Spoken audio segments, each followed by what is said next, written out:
കേരളത്തിൽ ഓരോ വർഷവും 10,000-ഓളം കുട്ടികൾ നേഴ്സിംഗ് പഠിച്ചിറങ്ങുന്നുണ്ട്. ഇതിൽ എത്ര പേര് ഈ പ്രൊഫഷൻ ഇഷ്ടത്തോടുകൂടി തിരഞ്ഞെടുക്കുന്നവരുണ്ട്? എത്ര പേര് ജീവിത നിലവാരം മെച്ചപ്പെടുത്താം, പൈസ ഉണ്ടാക്കാം എന്ന് മാത്രം ചിന്തിച്ച് തിരഞ്ഞെടുക്കുന്നവരുണ്ട്? നേഴ്സിംഗ് ജോബ് നമ്മൾ ഇഷ്ടത്തോടും ആത്മാർത്ഥതയോടും സേവന താൽപര്യത്തോടും കൂടി സമീപിച്ചില്ലെങ്കിൽ വിദേശത്ത് നിങ്ങൾ നിരാശരാകും.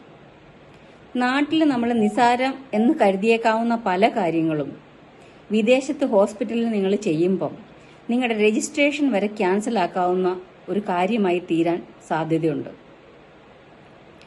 ഒരു പെയിൻ വരുമ്പം ഒരു രോഗിയെ തക്കതായ സമയത്ത് അറ്റൻഡ് ചെയ്തില്ലെങ്കിൽ പോലും നിങ്ങളുടെ രജിസ്ട്രേഷൻ ക്യാൻസൽ ചെയ്യപ്പെട്ടേക്കാം. ഇപ്പം നേഴ്സിംഗ് പഠിക്കാൻ വേണ്ടി വരുന്നവരിൽ കുറച്ചു പേരെങ്കിലും മനുഷ്യജീവനോ മനുഷ്യവേദനയ്ക്കോ വില കൽപ്പിക്കുന്നില്ല എന്നുള്ളതിന്റെ തെളിവാണ് ഈ അടുത്ത ദിവസം ഒരു നേഴ്സിംഗ് വിദ്യാർത്ഥിയെ കുറച്ച് നേഴ്സിംഗ് വിദ്യാർത്ഥികൾ ചേർന്ന് കോമ്പസ് കൊണ്ട് കുത്തി എന്നുള്ള വാർത്ത. ഈ കുറേ അധികം നേഴ്സുമാർ പഠിച്ചിറങ്ങുന്നതിലും നല്ലതല്ലേ സേവന താൽപര്യമുള്ള കുറച്ചു പേരെങ്കിലും ഉണ്ടാവുന്നത്? എനിക്കറിയാവുന്ന ഒരുപാട് ആൾക്കാർ ആത്മാർത്ഥതയോടെ ജോലി ചെയ്യുന്ന നേഴ്സുമാരുണ്ട്.